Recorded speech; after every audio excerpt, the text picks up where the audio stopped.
as a lifelong researcher of these varied processes of migration, commodification of subsistence, market integration, mainly in Southern Africa, your work manages to, on the one hand, dispel this very unuseful category or ideal or myth of the undifferentiated, subsistence-oriented peasant in African rural settings. But at the same time, you've been very disciplined in understanding and studying the many ways in which capitalist or anti-capitalist resistance takes place in the region.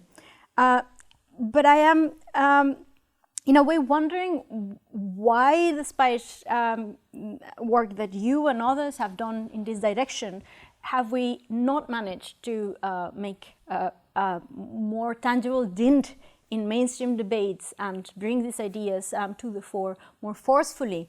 Where do you think is agrarian political economy, critical agrarian political economy, heading in this respect? The situation in terms of the way that agrarian economy looks at African cases is one thing. And then another thing is the way we think about it more generally.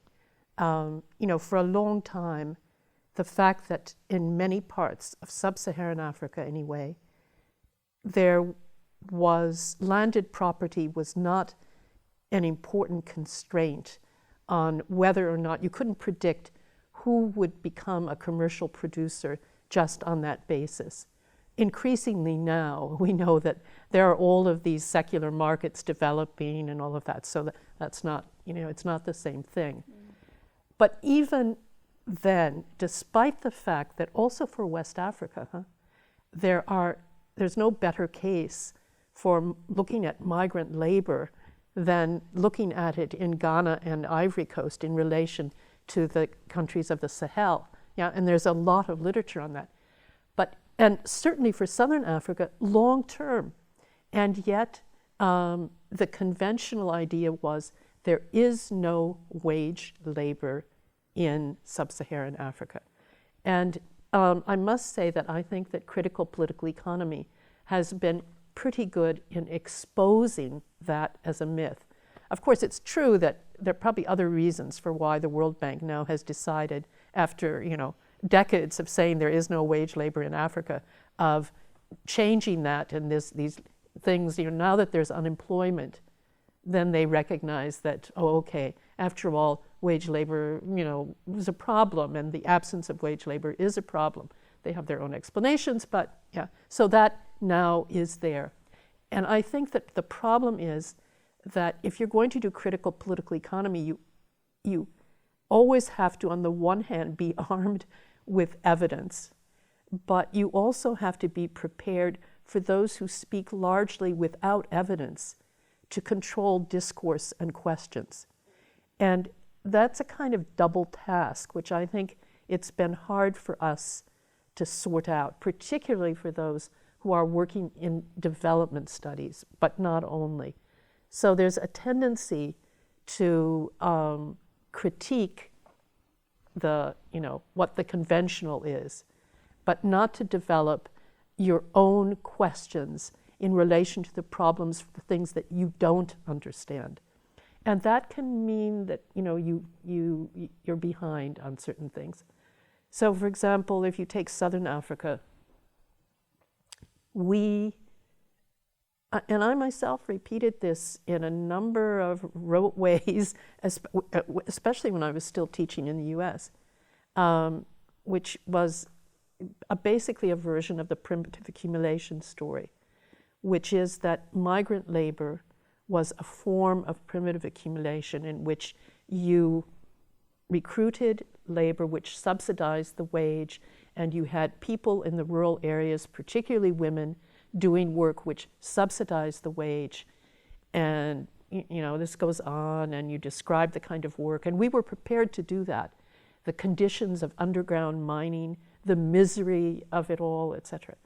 Of course, now the problem is not that mine labor has become any less immiserating, actually, really.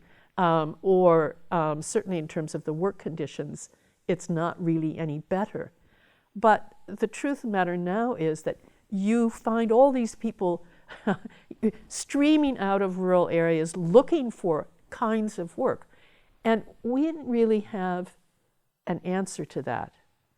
We had focused our look so much on the whole question of how capital uses this relationship to drive down wages. And then we skipped this, whole set of things. It was not necessarily outside of the purview, theoretically, of what we would have been able to say. But because in the West African version, they also talked about the moment when you would keep pumping the labor out, and then the productivity would eventually be such that, that was how it would be, and people would just stream out by themselves. And Origi in Zimbabwe did a very similar thing, that, you begin with commodification, and people change their patterns of use, and next thing you know, they can't get along without wage labor, and they stream out. And those things were recognized, but even despite that, we were not prepared to address what the nature is of the present crisis. And therefore, there is some tendency to accept terms like deproletarianization, which I don't think are all that useful. And to be honest, I even think that the idea of classes of labor can be a stopgap. It's to recognize that there are all of these groups who have been shaped by processes of capital accumulation, but it doesn't help you that much to figure out the terms of current struggles, I think, and that's true for the Indian literature, and it's also true for the African literature.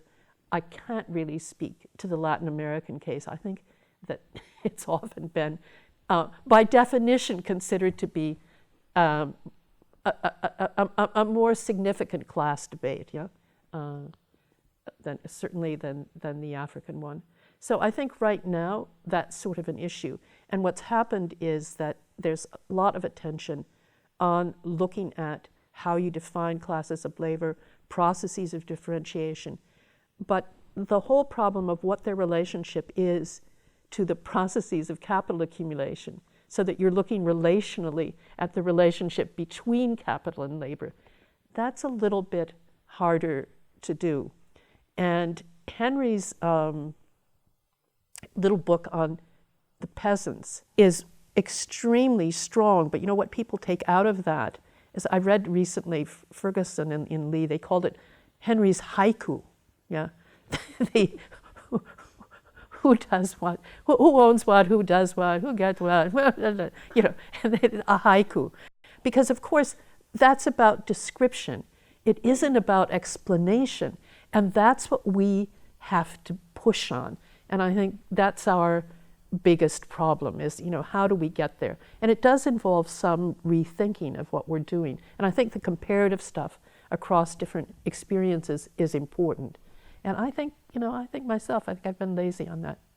So. A good comparison of Burkina Faso and Mozambique would be fascinating. Yeah, no, it is.